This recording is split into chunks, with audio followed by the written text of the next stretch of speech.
Hello my friends, welcome to my corner. Let's continue with our journey through the 1001 Nights, and we are still on volume 2, the second half of it. Okay, so in my last video I stopped talking about this timeless classic at night 499, 500, something like that. So that's where we are right now. And just as a reminder, I'm still sharing my notes with you. Basically of the stories that caught my attention. So as I said, we're looking at nights 500 to 536 for the first story that we have here.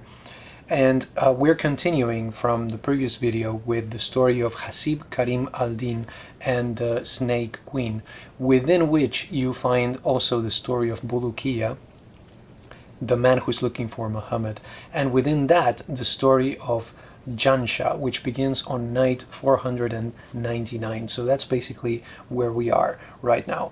Now this story, the story of Jansha, is such a splendid story. I really liked it. And to give you an example, at one point Jansha arrives at a land inhabited by apes, okay, who know, through a prophecy that they have, that according to this prophecy, Jansha is destined to become their ruler. So while I was reading that, I had a little bit of a Planet of the Apes moment right there. He is destined to be the king of these apes, and together they fight ghouls, which are cannibalistic monsters, really. They're mythological creatures, and also ants the size of dogs. So fantastic story here with many fantastic elements. Then Jansha meets the king of the birds, okay, who leaves him alone in his palace, and he says, you can go anywhere you want. Okay, this is typical of folk tales. You can go anywhere you want, you can go into any of the rooms, but that door, do not open that door. And of course, what does Jansha do? Of course he goes and opens the door. Okay, that happens in all the typical and all the classic folk tales. So he goes, he enters the room, and in the room he finds 3 birds. Okay, 3 birds who become beautiful women. And then of course Jansha wants one of them, of course, right? So the king of the birds gives him advice and an idea on how to achieve that, on how to get this woman. So that is the story of Jansha, and as we continue with that, the story at one point becomes epic. Okay, so you read a lot about epic battle sequences as his father resists the attack of another king. So that's where the fighting begins. Later on, Jansha goes in search of a castle that no one has heard of. Okay, so you have this sense of a quest right there, and it's a quest for love, because he's looking for love in this journey. After we hear the end of this story, we hear briefly about Bulukiya once again. So as you know, sometimes you have stories within stories, and you go back to the previous tale that was included within the other tale. Bulukiya's story, however, to me at least, maybe I lost the thread there at one point, but it seems to be unfinished. Okay, his search for Muhammad. It seems to be almost an excuse to include the story of Jansha right there in the middle, and then we return to the first story that was, the big one right here, of Karim and the Snake Queen. The Snake Queen does not trust Karim. Okay, she says, you look like a very decent person, but you're still a human being. So I do not really trust you, because human beings are always selling each other out and all that kind of stuff. She thinks that he's going to give her away. Karim says, I am trustworthy, you can trust me, this is fine. But then when he goes back to quote-unquote civilization, he hears about a king who is ill. This is a great image in itself, the sick king. It's almost a Jungian thing right here. And guess what the cure to the illness is? Of course, it's the Snake Queen. Okay, so what does Karim do? Karim finds himself then caught in this dilemma, right? There's a sick king, he can heal him, but then he said to the snake that he was not going to give away her location. So it's a very interesting story because of this dilemma. And I'll let you find out the details by yourself.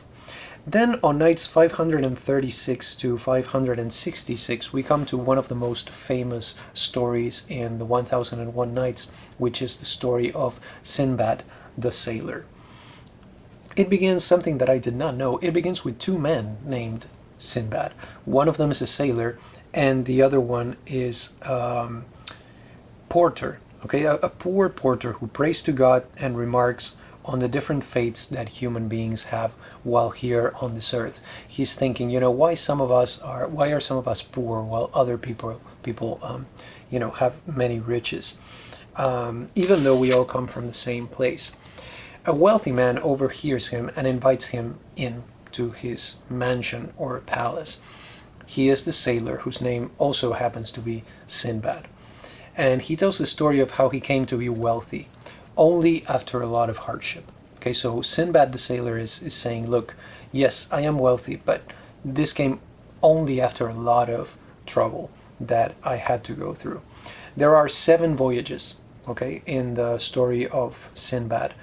And this is on a personal note, right? I really like this story because when I hear the name of Sinbad, I think of a place in the province of Buenos Aires where I used to go when I was a kid. It was a seaside kind of a city resort. It's called Pinamar. Anybody from Argentina knows about Pinamar. And the fun thing about this place was that there was a street very close to the place where I was staying named Sinbad the Sailor. There was another street called Marco Polo, so they had streets with mythological names. And there was another one called Gulliver, okay? So great place, a poetic place in that sense. But anyway, reading Sinbad the Sailor reminds me of that place and of the wonderful time that I spent there. And here's another bit of trivia. I don't know if you have seen the movie Never Let Me Go, based on Kazuo Ishiguro's novel. I have it here somewhere. I think it's here it is. I don't know if you can see it, but it's back there. I've seen that movie many times, and there is a scene where Kathy is reading to Tommy when they are at the hospital together, and the part that she reads, it's from the 1001 Nights, and the part that she's reading is precisely from this story of Sinbad. It happens on night 538, page 456 of the Penguin edition, if you care about details like that. So I was very happy to finally find out where it was that part that Kathy reads to Tommy came from. Some images here, memorable images. An island that is in fact a huge fish, okay? Horses that come out of the sea to copulate with mares. Men who sprout wings once a month. On the 4th voyage, I wrote this down. There's a group of people, and Sinbad teaches them how to make saddles because they don't know how to do that. The king says he wants to give him a wife. He's like, okay, in order to repay you for this. But he later finds out that at that place, the custom is that when a married person dies, the spouse is buried alive with the dead person, right? So he's like, okay, what if my wife dies first? Then I'm gonna have to be buried alive with her. And of course, his wife does die, and he is buried in a pit. And I found out about this by reading this story. I did not have this idea of Sinbad, but for instance, in this case, when he's buried in the pit, Sinbad survives by killing the other people that are later buried and taking their food. When they're buried, they're given a little bit of food so that they will survive for maybe a week. So Sinbad finds a way to make the food last a little bit longer, and then he survives by killing other people. So I thought that was very interesting because I did not have, that idea of Sinbad as a bad guy in a way. Another image that struck me, an old man who climbs on Sinbad's shoulder and refuses to get down during one of the voyages. He helps this old man, he lets him climb into his shoulders, but then the guy's like, I'm not leaving, It turns out to be an incubus. The Penguin edition, just so you know, includes an alternative version of the 7th voyage. It's a version by Galland, the French translator, and it's really good, actually. I really like it. In this version, of the 7th voyage, Sinbad hunts elephants and is taken to an elephant graveyard. I think Sinbad the Sailor is really a story about a vicious cycle. Okay, it's a story about wanderlust. The guy cannot stay in one place. Okay, he's constantly saying, okay, this is going to be my last voyage because I don't want to go through all these troubles once again. But then he keeps going back. It's a vicious cycle, really about restlessness and even about greed. Okay, Sinbad is really a negative example. In this case, he has everything he needs, and he goes from a life of pleasure to that desire to travel. It's, over and over again. So at the end of the day, the message here that I wrote down is that the things of this world really cannot satisfy us. They are never enough. You're going to keep just going through another voyage and another voyage looking for something that you're not going to find in this world. But another message of the story is one that we have already heard, namely that the grass is always greener on the other side of the fence. Sinbad, the poor man, thinks that, oh, Sinbad, the rich guy, the sailor, right? He has everything he needs and everything. But Sinbad, the sailor, tells him his story, which says, look, it's not as good as it looks, right? I got this only after a lot of hardship, and basically I have a problem because I have this wanderlust that I just cannot avoid. That was not my idea of the story of Sinbad the Sailor, the versions that I had read as a kid.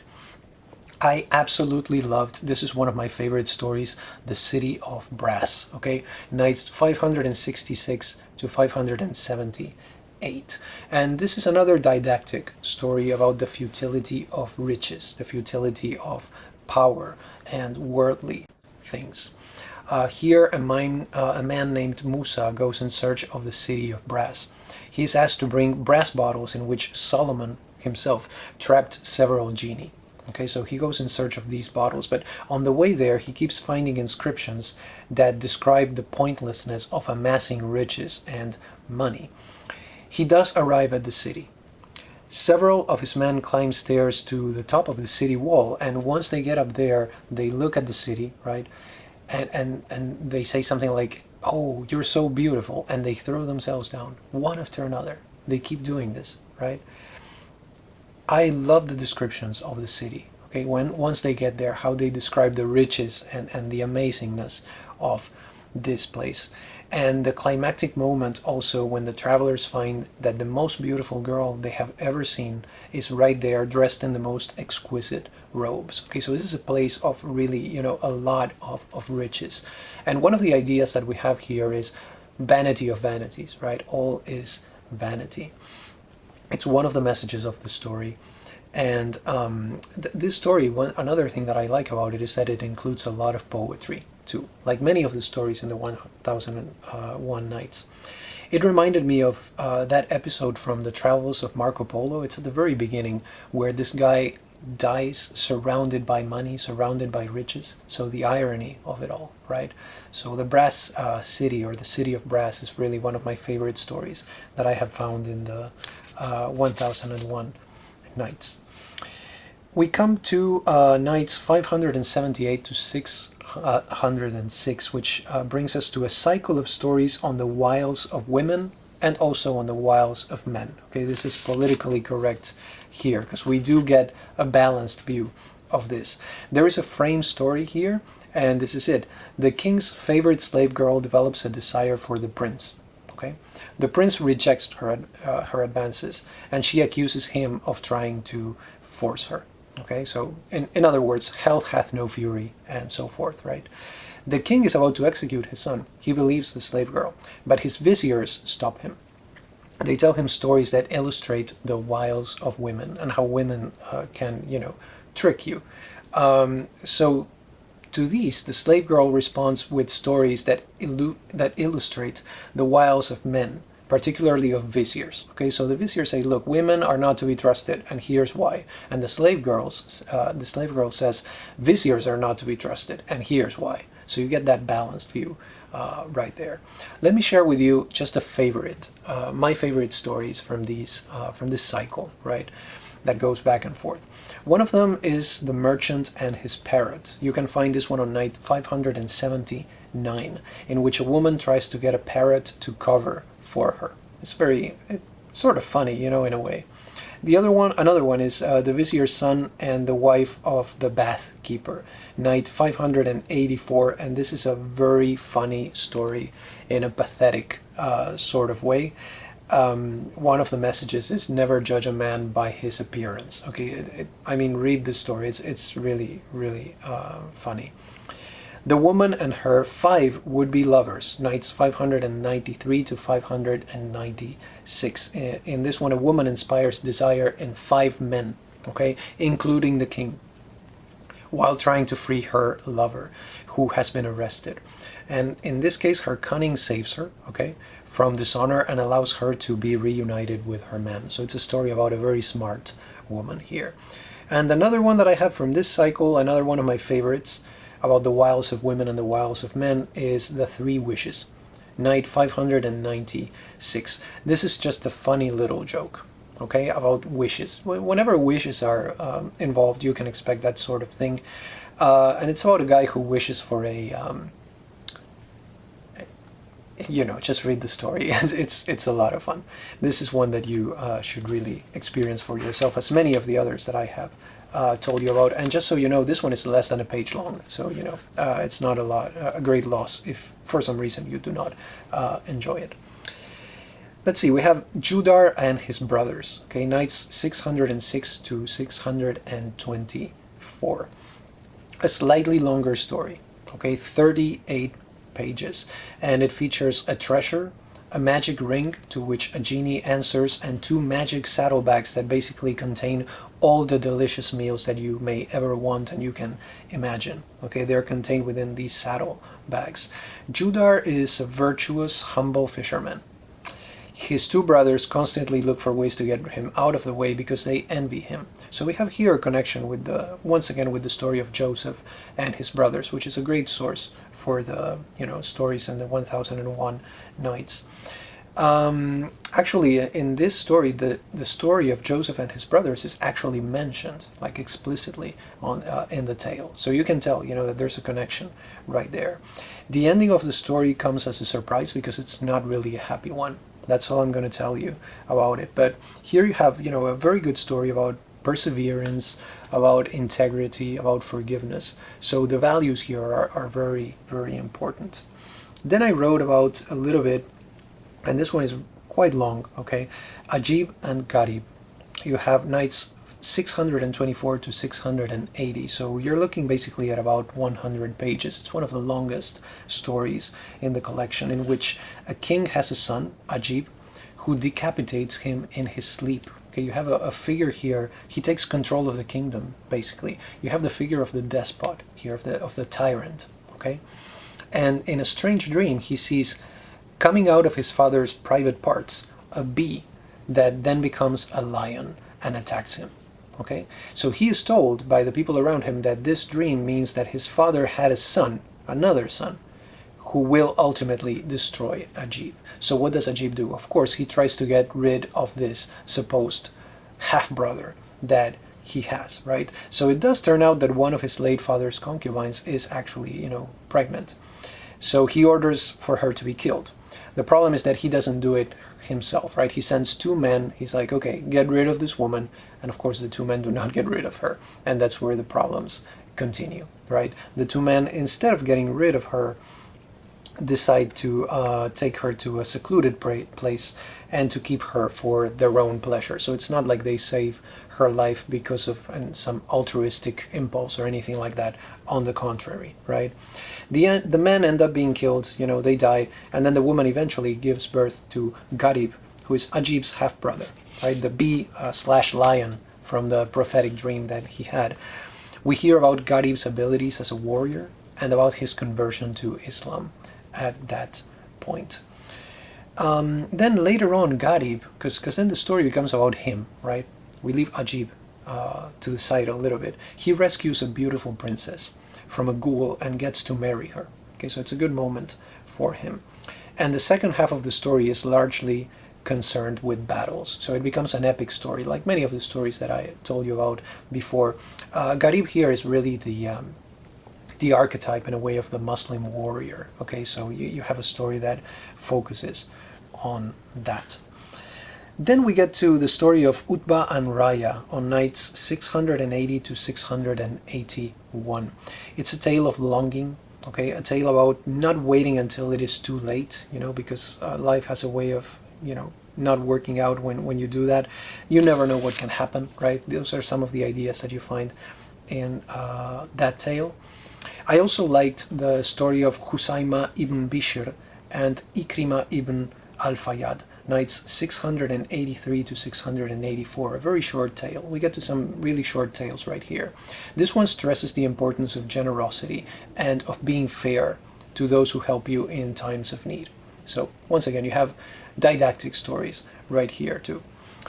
Yunus al-Khatib and Walid ibn Sal, Nights 684 to 685.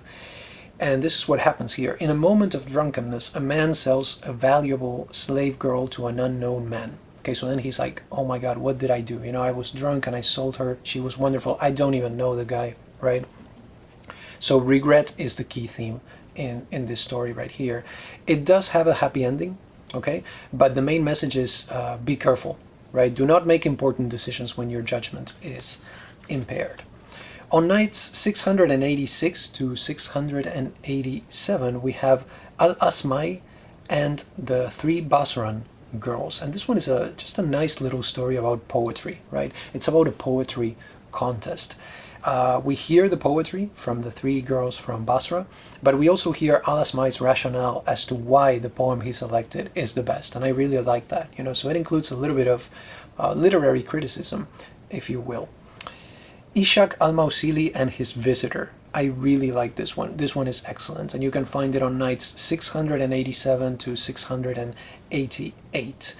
It's about an annoying stranger who turns out to be a great poet and a great lute player. Okay, the ending is a surprise. And there's another story told on nights 695 to 696 that is also about Ishaq al-Mawsili, the same character, and it's very similar in theme and also in the characters that are presented to us. I can't tell you a lot more about it without, you know, giving away the ending of the first story. So I cannot even tell you the full title, because if you read the full title, you'll figure out what the first story is all about. One of the last stories in this part, in this second half of volume number 2, is Dalila the Wily. This one I really, really liked. Nights 698 to 708, so it's a little bit longer here. It's about a very clever woman who basically swindles people with the help of her daughter Zainab. So Dalila and Zainab are a team, okay? And there is great insight here and great depth of character, because Dalila and Zainab, they do not do this out of need or out of necessity, okay? They are just artists, okay? Especially Dalila, she just does it for the heck of it, you know? Her schemes are quite elaborate, okay, so sometimes you really need to pay attention to the story, or you may lose the thread. I had to reread a little bit, you know, at sometimes, so you really have to pay attention. But the plot itself is really masterful. It's very well done, very well constructed.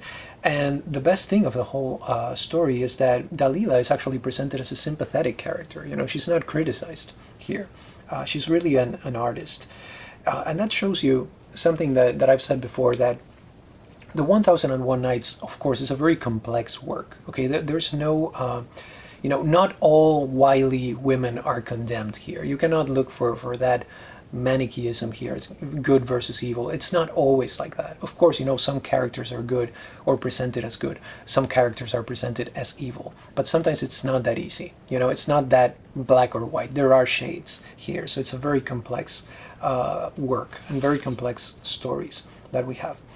And then we have, I believe, yes, this is the last story from this volume number 2, is the story of the adventures of Ali al-Saibak, which you can find on nights 708 to 719, the last that are included in this second volume. This is a wonderful story, one of my absolute favorite. Okay, at first I was reading it and it just didn't convince me, you know. The events that I was reading seemed a little bit too random for my taste. I was like, okay, this is interesting, but where is this going, right? But soon I got into it, okay, especially after the second half, because this story really has it all. Okay, you have adventure, you have humor, you have romance, you have magic, okay, everything is right here. And we also meet our friends from the previous story, Dalila and Zainab. So there's a connection there between the two. And in this story, Ali, the protagonist, wants to marry Zainab as soon as he sees her. So it's one of those, you know, love at first sight kind of thing. And that's when the story becomes interesting, because Ali then has to carry out several tasks in order to win the hand of Zainab. So that's where you have the adventure, right, of this story. It's basically saying, you know, the things we do for love, right? The ending is very interesting. Okay, I hate using the word interesting because it can mean anything, right? But in this case, that's the best that I can do, especially if you look at it from Ali's perspective. That's where it becomes interesting. So I would say this story, you know, of Ali and his quest for Zainab and his adventures is really a very satisfying conclusion to this volume number 2 of the 1001 Nights. I hope you enjoyed this video, and we will continue with the third and last volume of this great, wonderful work of art in future videos. Thank you so much for stopping by, and have a wonderful day.